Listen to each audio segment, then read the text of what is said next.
여호수아서 말씀을 나누겠습니다. 아, 그 역사를 보면 여러 나라들이 일어났다가 사라지는 일들이 반복되어집니다. 우리나라도 그렇고 온 세계가 마찬가지인데요. 이 나라가 이제 세워지게 되면 막 발전해서 전성기를 누리다가 쇠퇴를 해서 무너지게 되고 또 다른 나라가 그 나라를 차지하는 대신하는 이런 그런 모습들을 많이 보게 되는데요.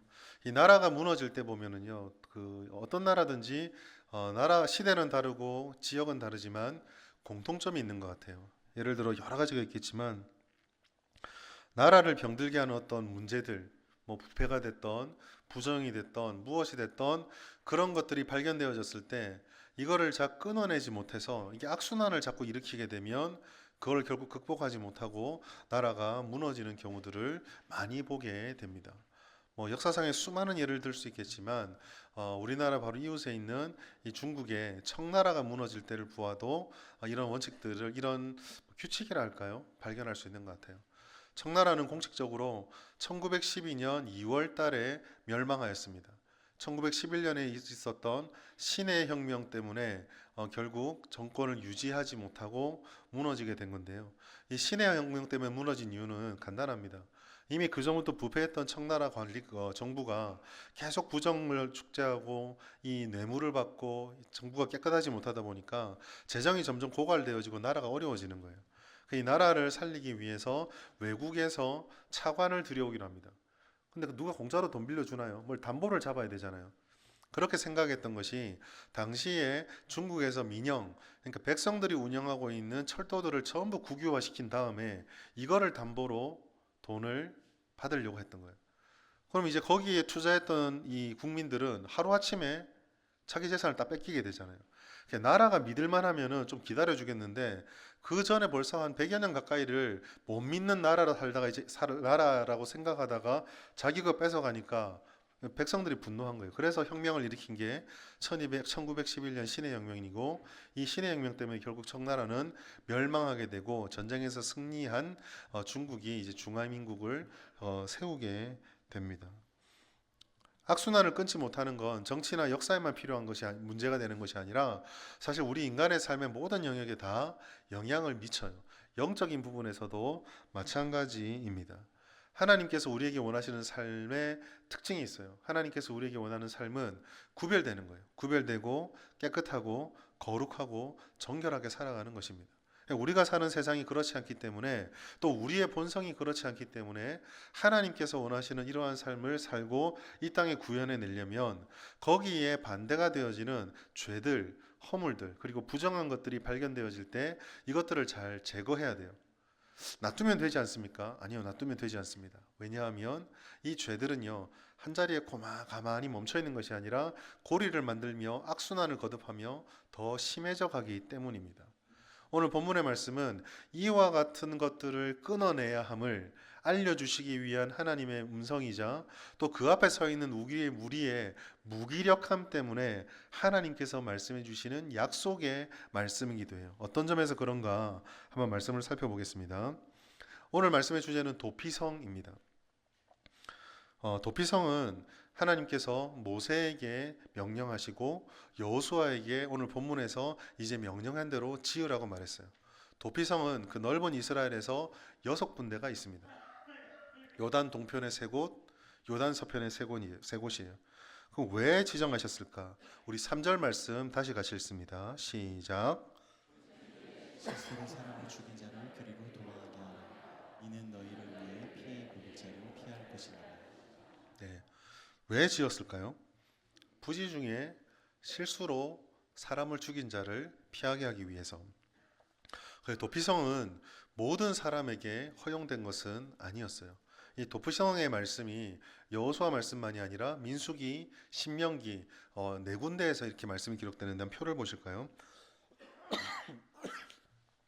자, 보시면 공통점이 있습니다. 민수기도 부지중, 그리고 신명기도 원한은 없이 부지중, 그리고 여호수아도 부지중에 실수로 사람을 죽인 자라고 되어 있어요. 대상이 누굽니까? 고의가 아니라 원치 않았는데 계획한 것이 아닌데 실수로 사람의 생명이 손실된 겁니다. 과실치사의 문제인 거죠. 근데 왜 이렇게 실수했으면 잘 설명을 하고 잘 재판을 해서 해결하면 되는데 왜 도망치는 삶을 살아야 됐을까? 다시 3절 말씀 보십시오. 누구 때문에요? 피해 보복자 때문입니다. 지금도 중동 문화권에서 자주 볼 수 있는 건데요. 키사스라고 해서 쉽게 우리식으로 표현하면 보복입니다. 보복. 동종의 보복을 가해서 처단을 하는 행위이죠. 당시 중동에서는 어떤 식이었냐면 가족들이 피해를 보거나 특별히 생명을 잃게 되면 그 가족 중에 한 사람이 그 사람의 생명을 똑같이 빼앗아 버려야지 처벌이 되는 것이고 균형이 있다라고 생각을 했어요. 사실 이 정확한 법의 체계가 아직 성립되지 않고 국가 형태를 띠지 않은 여호수아 이스라엘 백성들에게 이런 고대의 그 당시의 보편적인 관습이 영향을 끼칠 그 우려가 높았습니다. 근데 이 보복자라는 말을요, 우리가 보복자라고 하니까 되게 잔인하게 보이는데 사실 성경에서 되게 익숙한 개념이에요. 이 보복자가 히브리 말로 뭐라고 되어 있냐면 고엘이라고 되어 있습니다. 그래서 많이 들어보지 않았나요? 레위기 25장 25절 말씀 같이 읽겠습니다. 시작. 만일 내 형제가 가난하여 그의 기업 중에서 얼매를 팔았으면 그에게 가까운 기업 물을 자가 와서 그의 형제가 판 것을 물을 것이요. 여기서 썼던 이 기업 물을 자가 바로 고엘이에요. 고엘은 나의 가족의 나의 족속과 지파에 끼쳐져 있는 피해를 지파가 감당하지 않도록 지파에 그 사람이 피해를 보지 않도록 온 혈족이 의무를 다해서 보호하고 챙겨주고 지켜주는 의무입니다. 특별히 기업에 있어서는 한 가족에게 제공되고 주어졌던 이 기업의 땅이 딴 곳으로 흘러가지 않도록 가족 내에서 처리를 해주는 방식. 이게 이제 고엘이거든요. 다시 말해 하나님께서는 이 가족을 지킨다는 명분에 의해서 살인이 또 다른 살인으로 발전되지 않도록 하기 위해 징계나 정당한 법 질서에 따른 징계나 판결이 아니라 복수심에 의해서 또 다른 범죄가 저질러지지 않도록 하기 위해서 이 도피성 제도를 마련하신 거예요. 이게 하나님의 방식인 거죠. 근데 우리가 이 도피성의 안에 담겨 있는 제도로서가 아니라 은혜로서 그 의미를 제대로 이해하려면 이 도피성을 조금 더 깊게 생각해 보아야 합니다. 예를 들어 이런 질문이죠. 도피성에 도망가면은 무조건 다 용서를 받는가입니다. 여러분 어떻게 생각하세요? 뭐 고의로 지은 죄가 아니니까 도피성에 들어가면 무조건 용서받는 거겠지라고 생각할 것 같은데요. 그렇지 않아요. 우리가 이렇게 생각해 보겠습니다. 만일에 도피성에 들어가며 용서를 받을 수 있는 살인이 있다. 그 말은 다른 말로 표현하면 살인은 용서받을 수 있는 살인과 용서받을 수 없는 살인이 있다는 얘기가 되잖아요. 살인이 두 종류로 나누어져 버립니다. 그럼 이거를 둘로 나누려면 뭐가 필요하죠? 두 개를 판단할 기준이 있어야 되겠죠. 보통 사회에서는 그걸 법이라고 말하기도 하고 규칙이라고도 말할 수 있을 거예요. 문제는 여기에 있습니다. 여러분, 그 법이 완전합니까? 그 규칙이 완전한가요? 시대를 거스르고 어떠한 흠결도 없는 완벽한 기준이 될 수 있습니까? 또 다른 문제는 그 법을 만들고 그 법을 사용해서 행동을 하려는 사람이 한결같이 공평한가요? 우리가 법을 아무리 잘 만들어 놔도 조문상의 법은 오류가 없어도 늘 싸우는 이유가 뭡니까? 법조문에 대한 해석이 제각각이잖아요. 그럼 결국 어떻게 됩니까? 살인이란 이 죄 앞에서 살인할 수 있는 죄와 살인이 가능한 것과 가능하지 않은 것으로 나누어진다는 것은 이 모든 것들을 다 종합해 보면 유연성이 확보되는 게 아니라 불안감만 증폭될 뿐인 거예요. 그리고 더 중요한 것은요, 이런 이성적인 판단이 아니라 살인에 대한 하나님의 기준, 말씀의 기준입니다. 하나님은 사람의 목숨을 빼앗는 것에 대해서 어떤 기준을 가지고 있을까요? 출애굽기 20장 13절 보면 명백합니다. 같이 읽어볼까요? 시작. 살인하지 말라. 깔끔하지 않습니까? 여러분, 살인하지 말라는 저 구절 뒤에 하나님께서 다른 조건들이나 항목들이나 다른 별첨의 예외를 두셨나요? 두시지 않죠. 그러면 하나님의 대원칙, 확실한 원칙 하나는 무엇입니까? 사람이 사람의 생명을 어떤 형태로든지 빼앗을 수 있다 없다? 없다라는 거예요. 이게 하나님의 뜻입니다. 살인은 어떤 식으로든 명백히 하나님의 뜻에 반하는 행동입니다. 목사님, 전쟁 때문에 어쩔 수 없잖아요. 여러분, 전쟁이 벌어지고 사람이 희생되는 것은 이 땅을 살아가는 우리들의 어쩌면 피할 수 없는, 있을 수밖에 없는 상황일 수도 있어요. 그러나 우리 믿는 성도들은요, 눈을 떠야 합니다. 어떻게 해요? 그게 타락의 증거예요.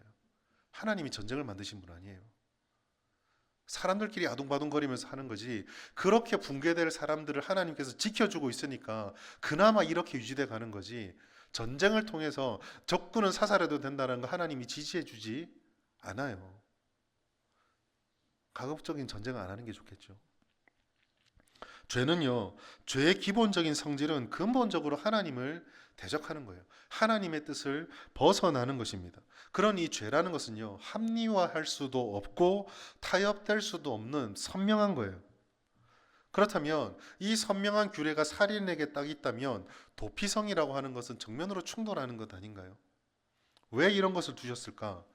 사회적으로가 있고 그 다음에 영적으로 의미가 있어요. 사회적으로는요, 공정성 때문입니다. 즉 피해 보복자라고 하는 관습이 있기 때문에 그런 거예요. 여호수아 20장 6절 보시면 두 가지를 다 볼 수 있는데요. 보시면 그 살인자는 회중 앞에 서서 재판을 받기까지 또는 그 당시 대제사장이 죽기까지라고 하는 두 가지 조건이 딱 명시되어 있습니다. 첫 번째 조건인 회중 앞에 서서 재판을 받기까지, 이게 이제 공정성이에요. 피해 보복자라고 하는 해결할 수 없는, 그리고 어떻게 보면 제대로 재판을 받거나 제대로 경중을 따지지 못한 상태에서 일방적으로 피해를 또다시 보게 되는 것을 하나님께서 막기 위해 도피성 제도를 준 거예요. 도피성에 들어가면 아무 문제가 없는 게 아니라 그 들어간 사람이 들어갈 때 장로들에게 허락을 받아야 됐던 것처럼 그곳에서 또 재판을 받아야 합니다. 율법과 규례를 따라 과연 이게 의도가 없는 것인가, 의도가 있는 것인가를 받아야 하는 거죠. 또 다른 하나는요, 그 죄에 대한 굉장히 심각한 영적인 의미가 반영된 건데, 도피성이요, 무조건 용서를 해주는 게 아니라는 겁니다. 6절을 보시면 중요한 조건이 그 당시 대제사장이 죽기까지라는 조건이에요. 이게 무슨 말일까요? 죄가 없다라는 게 아니에요. 도피성에 들어가면 살아있으나 이 사람은요, 그 도피성이 감옥이에요. 못 나갑니다. 고향으로 못 가요. 조금 극단적 예를 들어볼까요? 아버지가 돌아가셨던 소식을 듣고 나가는 순간 죽습니다. 못 가는 거예요. 그냥 거기 갇혀서 억눌려 있는 것입니다. 그가 해결될 수 있는 유일한 방법, 그 죄의 책임을 지고 그 안에 있다가 대제사장이 죽어서 그 책임이 사라졌을 때만 나올 수 있게 된다는 거죠. 감옥하고 똑같지 않습니까? 죄값을 치러야 나올 수 있다라는 거예요. 결국 겉으로는 도피인데요, 실세는 억압된 거예요. 그 안에 속박되어 버린 겁니다. 민수기 35장 24절 25절이 분명히 이걸 말하고요. 26절 27절은 밖으로 나왔을 때에 벌을 받게 돼, 여전히 죄가 살아있음을 말씀해 줍니다. 도피성 지경 밖에 나가면 보복자가 그 살인자를 만나 죽여도 보복자는 잘못한 것이 없다라는 겁니다. 벌을 받는다는 거죠. 살아있어요, 여전히 죄가. 그러니 우리는 이 도피성이 무조건 용서해 주는 것은 아니다라고 알아야 돼요. 회개랑 똑같죠. 회개가 주님 내가 회개합니다라면 무조건 그거로 끝나는 거 아니잖아요. 밀양이라는 영화를 보셨죠? 밀양이라는 영화가 마지막에 하는 게 뭡니까? 그 장면 중에 제일 속 타는 장면이 뭡니까? 예수를 믿어서 은혜를 받은 이 어머니, 자식을 잃어버린 어머니가 그래도 주님이 가르친 말씀대로 용서해 주기 위해서 그 살인자를 찾아갔는데 너무 평온한 거예요. 하나님이 나를 받아주셨다고. 그리고 내가 밤마다 당신을 위해서 기도한다고. 여러분, 그 살인자가 했던 말, 해야 될 말은요, 용서받았다가 아니라 용서해 달라고 그 엄마한테 빌어야 돼요. 하나님이 용서해 주시면 용서 끝났다. 그래, 그 여인이 던지는 질문이 뭐죠? 본질적인 질문이, 나도 용서를 안 했는데 당신이 뭔데 용서하십니까? 그게 이 사람의 질문이 던진 거였거든요. 이걸 도피성적으로 표현하자면 죄가 여전히 선명한데 무슨 근거로 용서를 해주십니까? 회개했다고 말하는데 회개를 그냥 말로만 하면 되는 것입니까? 삶은 안 변하는데요. 이거거든요. 그럼 이 도피성이 영적으로 우리에게 회개 용서해 주는 것 같지만 아닌 부분들이 있고, 또 대가를 치르는 부분들이 있으나 그 사회 속에서 뭔가 요청하는 것이 있다. 뭔가 좀 깔끔하지 않아요. 근데 이걸 통해서 하나님이 우리에게 뭘 보길 원하시는가? 그게 이제 오늘 설교의 제목입니다. 하나님께서 이와 같은 도피성을 통해서 이스라엘 사람들에게 또 이스라엘 사람들을 바라보는 우리들에게 요청하시는 것, 깨닫게 바라시는 것은요. 이 부정과 죄의 악순환의 고리를 보고 이거를 끊어야 된다는 것을 우리에게 알려주길 원하셨던 거예요. 여러분, 죄라는 것이 얼마나 심각한지는요. 그냥 그 행위 자체, 존재 자체로서의 문제도 있지만 이게 그냥 가만히 있지 않는다는 거. 소위 말해 자꾸 악순환을 통해서 증폭되어져 간다는 데 심각함이 있습니다. 이 악순환의 부정을 끊어내는 것이 얼마나 중요한지, 이 죄라는 것이 얼마나 고리에 고리를 물고 증폭되어져 가는지를 가장 잘 보여주는 것이 창세기 3장과 4장이에요. 아담의 타락 이후로 어떤 식으로 번져가는지가 잘 보여주거든요. 아담이 처음 어떻게 하죠? 그 아담과 하와가 선악과를 먹고 나서 제일 처음 했던 행동이 뭡니까? 내가 잘못했습니다 아니잖아요. 그러니까 우리가 그 성경 공부를 하다 보면 창세기 3장에 오면 남녀노소 나이를 다 불문하고 항상 묻는 게 있어요. 하나님 왜 선악과를 만들어 두셨습니까? 예요. 여러분 그 질문이요. 파고 들어가면은요. 그 마음 본심 끝에 뭐가 있는지 아십니까? 하나님이 하지 말라는 것을 했다라는 잘못이 있는 게 아니라 나는 억울하다가 있어요. 아담의 마음이거든요. 나는 억울하다. 하와 때문이다. 나는 억울하다. 뱀 때문이다. 우리는 억울하다. 당신이 우리 만들었잖아. 이게 사람들의 마음 속에 있습니다.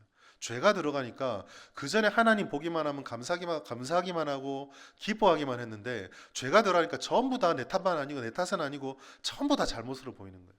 책임 전가와 회피. 그게 다음으로 어떻게 바뀌죠? 하나님이 제사를 받아주는 장면을 바라보며 내 건 안 받아들여졌다라는 시기와 미움. 가인이죠. 이 시기와 미움이 그냥 거기 끝나지 않죠. 사람이 안 보이니까 동생을 죽이는 곳으로 나갑니다. 어떻게 보면 우발적일지도 몰라요. 미움이라는 감정에 사로잡혀서. 그런데 사장의 중간쯤 가면은요, 또 다른 살인이 나타났는데 가인의 후손 라멕의 살인이에요. 이거는요, 보복의 성격이 굉장히 강합니다. 나를 조롱하여서 그를 죽였다 돼 있는데요. 성경 원어 보면은요, 타박상 정도예요. 쉽게 말해서 길 가다가 탁 부딪혀서 어깨 부딪혀서 아 했는데 그게 기분 나빠서 너는 내 어깨를 부딪혔으니 너는 죽어라 이렇게 한 거예요. 보십시오. 작은 선악과를 먹는 것에서부터 책임 전가가 시기와 미움에서 우발적 살인의 고의적 살인으로 사람의 마음이 완전히 라멕되는 전혀 깨닫지 못하는 완전히 굳어버린 마음으로 이게 죄의 악순환이거든요. 하나님께서는요 도피성을 세운 게 바로 이것 때문이에요. 거룩함과 정결함을 따라서 구별된 백성이 되어야 하는 것이 이스라엘의 사명입니다. 만약에 피해 보복에 의해서 또 다른 피해 보복이 일어나게 되면 그 보복은 또 누군가 갚아야 되잖아요. 끊어지지 않는 거예요. 살인자만 그렇습니까? 다른 죄도 이 악순환은 반복되어집니다. 방치되어 있고 해결되지 않은 악은요, 또 다른 악으로 이어지게 돼요. 폭력적이고 물리적으로 보여지는 행동만이 죄다라고 생각해서는 안 됩니다. 그 행동들 뒤에 그런 것을 하도록 만드는 또 그로 인해서 내 마음에 심겨지고 다른 누군가에게 전달되어지는 분노, 미움, 시기, 아픔, 다툼 이런 것들이요 다 아픈 거예요. 오늘 우리가 우리 현실에서 벌어지는 수많은 갈등들을 바라보며 수많은 의견들이 있잖아요. 분명히 어떻게 식으로든지 누가 잘했고 누가 잘못한 거에 판결을 날 수도 있고 결정 날 수가 있어요. 우리 그리스도인들이 봐야 되는 염려는 무엇입니까? 그 행위들로 인해서 행위들에 대해서 막 말하는 그 뒤에서 사람들 마음에 퍼져가고 있는 분노와 편가르기와 나눔과 시기와 적대심이 어떻게 퍼져가고 있는지 겉으로 드러나는 행동들의 범죄들이 사람의 영혼들을 어떻게 잠식하고 있는지를 볼 수 있어야 돼요. 이거 해결되고 나면 끝난 것 같죠? 아닙니다. 그것 때문에 퍼뜨려져 있는 심령의 그 씨앗들 어떻게 감당하실래요? 이게 지금 우리의 고민이거든요. 악순환이 끊어지지 않으면 행위의 문제는 해결되어도 근본적인 것은 사라지지 않아서 다른 형태의 다른 죄로 다른 열매가 또 나타나게 되는 거예요. 아담은 과일만 따먹었을 뿐이에요. 행위가 정죄받았어요. 근데 이게 어떻게 됩니까? 죄가 해결되지 않으니까 과일을 따먹는 게로 끝나는 게 아니라 사람의 생명을 따버리잖아요. 다른 형태로 자꾸 나타난다니까요. 오늘 사회에 만연한 불신과 극한의 대립이요. 어디서 기인하는지 잘 보셔야 돼요. 견해 차이입니까? 역사적 경험의 차이입니까? 아니에요. 그런 것들은요. 체득되어지고 경험되어지는 겉모습입니다. 이런 것들을 만들어내는 본심은요, 우리 안에 있는 죄된 본성이에요. 그리고 그 안에 뿌려지고 계속 우리를 무너뜨리려고 하는 죄의 악순환의 고리입니다. 법과 원칙에 따라 해결하면 겉은 치료할지 모르지만 본질은 해결되지 않는 거예요. 하나님께서는 이 악순환의 고리를 끊는 것을 도피성을 통해서 우리들에게 보여주길 원하셨고, 성도와 교회들이 그 은혜를 깨닫고 그 은혜를 따라서 살기를 바랬던 것입니다. 그럼 도대체 그 은혜가 뭘까요? 오늘 도피성 말씀에서 가장 중요한 핵심은 그 당대의 제사장이 죽기까지라는 바로 여기 있습니다. 바로 대속의 은혜예요. 이 6절의 말씀은요, 그리스도 안에 있는 대속의 은혜, 대신 죄값을 치르시는 대속의 은혜가 모형으로 담겨져 있습니다. 여러분 좀 억울하지 않으세요? 대제사장이 살인을 지시했습니까?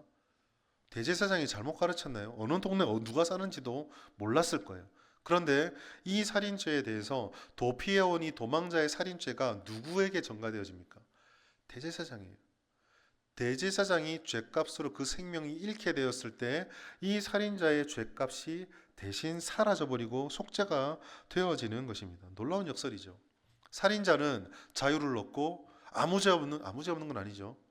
이 일과 아무 상관이 없는 대제사장은 죽어야만 합니다. 그래야 이 문제가 해결될 수 있는 거예요. 여러분, 이게 바로 우리가 받은 구원의 은혜 아닌가요? 여호수아 20장 6절 말씀은 온 인류의 죄를 대신 짊어지셔서 그 죄값을 치르러서 사단이 만들어 놓은 타락이라고 하는 도피성에 갇혀 있는 우리들을 풀어내 주시는 하나님의 은혜예요. 그것이 도피성의 말씀 속에 그대로 담겨져 있습니다. 히브리서는 바로 이것을 깨닫고 예수님을 우리들에게 영원한 대제사장이라고 소개합니다.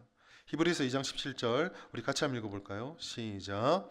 그러므로 그가 범사의 형제들과 같이 되심이 마땅하도다. 이는 하나님의 일에 자비하고 신실한 대제사장이 되어 백성의 죄를 속량하라 하심이라. 하심이라. 히브리서 7장 27절에 보시면 이런 제사장이 단번에 자기를 들여 이 구원을 이루셨다고 말씀하셨어요. 여러분, 사람은요, 이 죄의 영향력을 제대로 파악하지도 못할 뿐만 아니라 설령 깨닫는다 할지라도 감당할 수 없습니다. 해결할 수가 없어요. 겉으로 드러나는 현상이나 행위가 죄의 전부가 아니거든요. 법과 제도가 행동은 처벌할 수 있어요. 그러나 그런다고 해결이 됩니까? 오늘날 인류의 역사가 처절하게 깨달은 게 무엇입니까? 처벌이 없어서 죄가 없어진 게 아니죠. 인류를 위협한 끔찍한 전쟁이 얼마나 많았나요? 사후 처리가 없어서 그런 것이 아닙니다. 하나님의 말씀하시는 것은요, 이 부정을 사람이 끊어낼 수 없고 오직 예수님의 은혜만이, 하나님의 복음의 능력만이 이것을 할 수 있다라고 말씀하는 거예요. 갈라디아서 2장 16절 말씀, 오직 예수 그리스도를 믿음으로 말미암은 줄 우리가 압니다. 의와 행위와 모든 행동들, 사람의 노력들이 아니라 예수 안에서 예수의 복음을 믿는 믿음으로 그 의가 우리를 살린다라고 말씀하시는 이 속에 그 대속의 의미가 다 담겨져 있고, 도피성을 통해서 우리를 깨닫길 바라시는 하나님의 복음의 원리가 그대로 다 들어있는 거예요.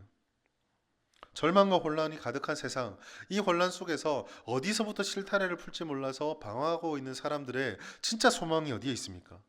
이 은혜 외에 다른 게 있나요? 어떻게 잘 해결하면 잘 해결됩니까? 수백 년 동안 수많은 문제들을 수없이 해결했으나 항상 정신 차려보면 어때요? 제자리에 돌아와 있잖아요. 똑같은 일을 반복하고 있잖아요. 우리가 받은 복음의 은혜, 우리가 드리는 이 예배, 우리가 의지하여 부르짖는 기도, 우리가 주목해서 듣고 보고 배우고 읽고 실천하는 그 말씀이 중요한 이유가 여기에 있습니다.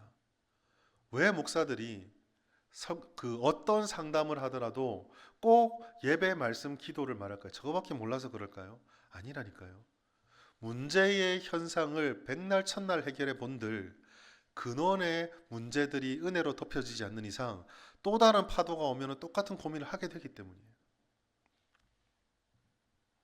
하나님께서는 이 은혜를 깨닫고 출애굽을 통해서 하나님의 구원이 어떻게 역사하는가, 하나님의 능력이 모든 세상을 어떻게 이기고 지배하는가를 깨닫은 이 이스라엘 백성들이 이 악순환의 고리를 끊길 바라셨어요. 출애굽기 23장 24절 보시면 그들의 행위를 본받지 말고 그것을 깨트리라 말했습니다. 들어가서 깨트리는 게 이들의 사명이에요. 다시 말해 이스라엘의 사명은요, 악순환의 고리를 깨트리는 거였습니다. 가나안 땅에 들어가서 수백 년 동안 하나님이 창조하시고 아브라함에게 주셨던 그 약속의 땅을 우상 숭배의 죄의 악순환으로 그 고리로 견고하게 진을 세워놨던 그 땅에 들어가서 하나님의 명령과 주님의 능력으로 그 고리를 깨부수라는 거예요. 여러분, 이스라엘이 왜 완악한지 아십니까? 부수라고 들여보냈는데 더 강화시켜놨어요. 들어가서. 하나님께 그래서 그들이 처절하게 징계를 받고 하나님께 책망을 들었던 것입니다.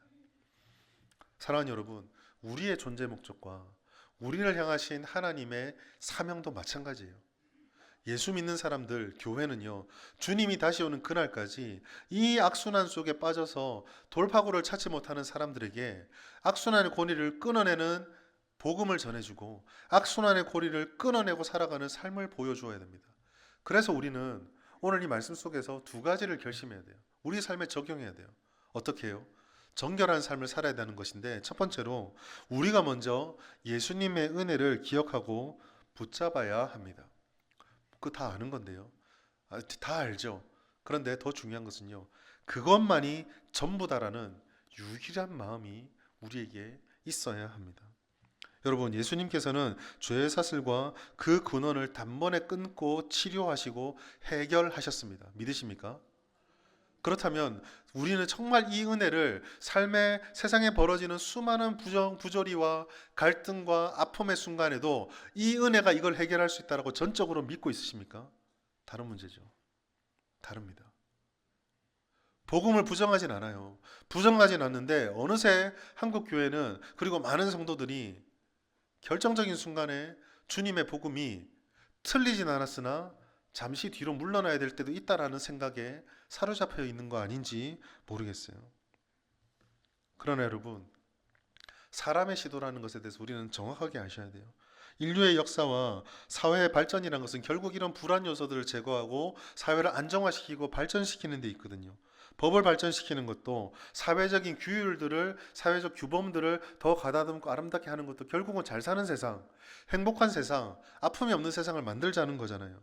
그런데 우리가 분명히 인정해야 될 것은요, 수천 년 동안 그 사회를 만들어 왔는데 지금까지 성공했느냐? 실패했다는 것밖에 할 수 없어요. 왜 그렇습니까? 세상이 많이 바뀌었다고 말해서 옛날처럼 야만적인 범죄가 없다라고 말할지 몰라요. 신종 범죄가 나와서 성경은 그런 범죄에 대해서 아무 할 말이 없다. 비트코인 사기, 해킹을 통해 가지고 사람들을 털어가는 거, 그거 성경에 안 나와 있지 않느냐? 행위로서는 안 나와 있죠. 근데 여러분 잘 생각해 보세요. 그냥 결국 도적질의 변종 아닌가요? 그 도적을 만드는 탐심이 있기 때문 아닌가요? 무소유의 사람이 왜 남의 지갑을 해킹해가지고 뜯어갑니까? 취미로요? 아니잖아요. 찾아보면은요, 형태만 바뀌고 기법만 바뀌고 겉모습만 바뀔 뿐이지 탐심, 탐욕, 분노, 시기와 같은 뿌리 깊은 이 범죄의 마음으로부터 도적질, 강도, 살인 등의 원색적인 죄의 변종일 뿐이에요. 전부. 하나도, 너무 절망적일지 모르겠는데 하나도 나아진 게 없습니다. 아무것도 변한 것이 없다라는 거예요. 거부하고 부정하고 싶어도 사람의 노력으로, 사람의 지혜만으로는 이 문제를 해결할 수가 없어요. 오직 우리가 해결할 수 있는, 의지할 수 있는 것은 단 하나, 죽음의 사슬을 끊어버리셨던, 그래서 죄의 확연한 책임을 끊어버리셨던 예수님의 복음만이, 예수님의 능력만이 이 문제를 근원에서부터 해결할 수 있습니다. 로마서 8장 1절과 2절 말씀 같이 읽겠습니다. 시작. 그러므로 이제 그리스도 예수 안에 있는 자에게는 결코 정죄함이 없나니 이는 그리스도 예수 안에 있는 생명의 성령의 법이 죄와 사망의 법에서 너를 해방하였습니다. 이게 우리 교회의 사명이에요. 사랑하는 여러분, 성도와 교회의 사명은요, 하나님이 주셨던 이 은혜, 복음의 생명이 우리 안에 풍성하도록 해야 돼요. 오늘날 교회와 성도들의 가장 큰 약점은 모른다가 아니라 얕다에 있습니다. 깊지가 않아요. 주님을 예배하는 데 깊지가 않고 하나님께 기도하는 데 깊지가 않고 주의 말씀을 보는 데 깊지가 않고 하나님의 은혜를 누리는 데 깊지가 않아요. 얇으니까 얕으니까 줄 것도 없어서 내먹기에 급급한 거예요. 기도를 해도 내가 얕으니까 세상을 품을 기도할 여력이 없어요. 내가 얕으니까 주님의 말씀을 보아도 세상을 바라보며 세상을 품고 끌어안을 그 고통을 감당할 여력이 없어요. 내 문제만이 너무 급하니까. 예수님께서 원하시는 것은요, 천하를 다 감싸 안을 수 있는 천하의 모든 문제의 근원을 해결하시는 예수의 생명을 우리에게 주시고 그 예수님의 은혜로 우리를 푹 젖게 만들고 그 깊어진 우리의 샘물이 흘러넘쳐서 소망을 찾을 수 없는 이들에게 생수를 흘려보내게 하는 것, 그것이 악순환의 고리를 끊기 위해서 우리에게 필요한 첫 번째입니다. 깊어지셔야 돼요. 예수를 깊이 하셔야 합니다. 예수 믿으면 구원받는다 정도가 아니라 예수 믿음이 내 생각을, 내 가정을, 내 말을, 내 행동을, 내가 존재하는 모든 것을 어디까지 어떻게 바꿀 수 있을 것인가를 묵상하고 묵상해서 우리의 심령의 마음을 깊은 우물로 만들어야 돼요. 그것이 우리가 정결한 삶을 살고 악순환을 끊기 위한 첫 번째입니다. 두 번째는 그렇게 우물만 파고 거기에 주저앉아서 나만 먹고 있는 것이 아니라 생활의 삶을 통해서 이 우물을 흘려보내고 들어가는 삶, 즉 우물이 없이 살아가는 세상 사람들 앞에서 우물 가진 자의 삶은 이런 것이다, 생명을 가진 사람의 삶은 이런 것이다라는 것을 보여주어야 돼요. 그것을 오늘식으로 표현하면 우리의 삶의 모든 현실 속에서 작은 것에서부터 죄의 악순환을 끊어내는 실천을 보여주어야 합니다. 자기의 것들을 놓치지 않기 위해서 거짓말을 쉽게 하는 사람들 사이에 들어가서 손해를 감당하면서까지 정직한 모습을 보여주는 것, 이런 것들 실천의 모습인 거죠. 우리에게 정작 중요한 것은요, 말씀을 아는 것만 있는 것이 아니라 그 말씀이 입술에서 우리의 삶으로 전달되도록 해야 돼요. 예수님께서 바리새인들과 서기관들, 율법 교사들을 책망하셨던 것이 바로 여기에 있습니다. 누가복음 11장 46절 말씀 같이 읽습니다. 시작. 이르시되 화 있을진저. 또 너희 율법 교사여, 지기 어려운 짐을 사람에게 지우고 너희는 한 손가락도 이 짐에 대지 않는도다. 아멘. 이게 이제 율법 교사가 징계를 받는 말씀이라 생각하는데요. 한번 곰곰이 여러 번 묵상해 보십시오. 놀라운 내용이 저기 담겨져 있어요. 뭘까요? 우리는요, 저 말씀 보자마자 율법 교사들, 아유 똑바로 신앙생활 안 하는 사람들이라고 생각을 합니다. 그런데 저 말씀이 예수님이 책망하는 것 중에 놀라운 것은요, 너희가 잘못 가르쳤단 말 안 해요. 율법 교사는요, 진리를 가르치고 있어요. 성경을 제대로 가르치고 있어요. 머리로만. 문제가 뭡니까? 가르쳐 놓고 율법 교사가 했던 행동은 지는 살 생각 안 하고 잘 하는지 두고 보자. 그 말씀이 이거예요. 너희는 한 손가락도 이 짐에 대지 않는도다. 예수님이 생명입니다. 예수님이 근원을 해결할 수 있습니다. 예수 믿는 삶은 그 이전과 전혀 다른 삶을 삽니다. 우리는 세상에 속하지 않았습니다. 우리가 하는 말이잖아요. 다 맞는 말이죠. 진리예요.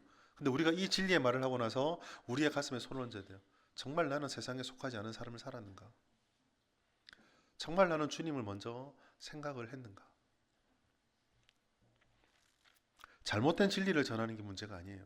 제대로 전하면 전할수록 오히려 새끼손가락 하나도 얹지 않으면 차라리 잘못된 진리를 전했기 때문에 아우 내가 잘못 전했습니다, 고치겠습니다, 이게 차라리 나아요. 하나도 틀린 말이 아니기 때문에 내가 아무것도 안 하면 가중처벌이에요. 더 힘든 거예요. 더 무너지는 거예요. 사랑하는 여러분, 세상이 약하고 세상에 부족하고 복음의 근원적인 능력이다, 우리는 다 고백하잖아요. 그러면 그 고백을 하고 난 다음에 우리들은 우리의 삶이 정말 그 고백대로 살아가고 있는가, 그걸 내 삶에서 어떻게 드러낼 수 있을까를 진지하게 묻고 주의 능력을 구해야 합니다. 이걸 모르는 사람들과 우리의 삶은 달라야 돼요. 경쟁이 가득하고 생존이 가득해서 남들보다 더 높이 올라가야지 내 주장을 펼쳐낼 수 있다 라고 말하는 세상 사람들과 똑같이 얘기하며 우리도 뒤처지지 않으니 더 큰 힘을 가져야 된다. 하나님께 이걸 영광, 그 십자군 논리거든요. 하나님이 살아계시니 예루살렘을 탈환해야 된다. 이게 십자군 논리였어요. 예수님의 백성이니 저 이슬람보다 우리가 권력이 약해서는 안 된다. 이게 십자군의 논리였거든요. 역사에서 드러났잖아요. 실패다. 그거 아니다. 근데 오늘 우리가 그러고 있어요. 무시당하는 거 싫어하고 더 많은 거 가져야 되고 더 권력자를 많이 배출해야 되고 권력자가 더 우리의 귀를 귀담아 들어야 되고 그동안 예수가 사라지고 있어요. 주님이 사라지고 있습니다. 하나님의 백성들이 사라지고 있어요. 이 고통받는 세상 속에서 이 고통받는 시절 속에서 이 땅의 백성들의 심령이 어떻게 유린당하고 어떻게 무너지고 있는지 그들이 소망을 찾아 발버둥 치는데 그 소망을 따라서 다른 삶을 보여줘야 된 교회와 성도들이 정말 생각과 말과 행동이 다르게 살고 있는지 이게 우리의 질문이 되어야 되는데요. 우리는 물어야 돼요. 우리는 도피성 앞에서 대제사장의 사명을 감당하고 있습니까? 아니면 피해 보복자로 서 있습니까? 이건 우리의 권리다. 이거는 우리의 의무다. 라고 도피성 앞에서 나오기만 해봐라. 내가 끝장을 봐줄게. 나의 이득을 반드시 쟁취하고 말겠다. 도피성은 그것을 끊는 거였어요. 여러분, 힘든 일이에요. 똑같이 대응하지 않는 것은 힘든 일이에요. 그렇지만요, 하나님의 자녀이기 때문에 우리의 사명이 이 고리 끊기라는 사실을 잊어서는 안 됩니다. 만약 우리가 그러한 삶을 살게 될 때 아무리 어렵다 할지라도 우리는 하나님이 주신 이 약속을 붙잡고 주님 안에서 만족을 얻어야 돼요. 마태복음 6장 33절 말씀 같이 읽습니다. 시작. 그런즉 너희는 먼저 그의 나라와 그의 일을 구하라. 그리하면 이 모든 것을 너희에게 더하시리라. 아멘. 여러분, 우리에게 준 약속이에요. 하나님께서는요, 이 모든 것을 우리에게 더하시는 분이십니다. 우리에게 요청하신 것은 딱 하나예요. 먼저 그의 나라와 의를 구하는 것. 오늘 말씀에 나타나는 하나님의 의는 무엇입니까? 하나님의 나라는 무엇입니까? 고리를 끊기 위해서 예수의 은혜로 충만하고 고리를 끊기 위해서 예수의 은혜를 따라 살아가는 실천의 삶. 내 삶에서 죄의 고리를 내가 먼저 끊고 그걸 위해서 어떠한 어려움도 감당하는 순종의 삶. 그게 먼저 그의 나라와 의를 구하는 거예요.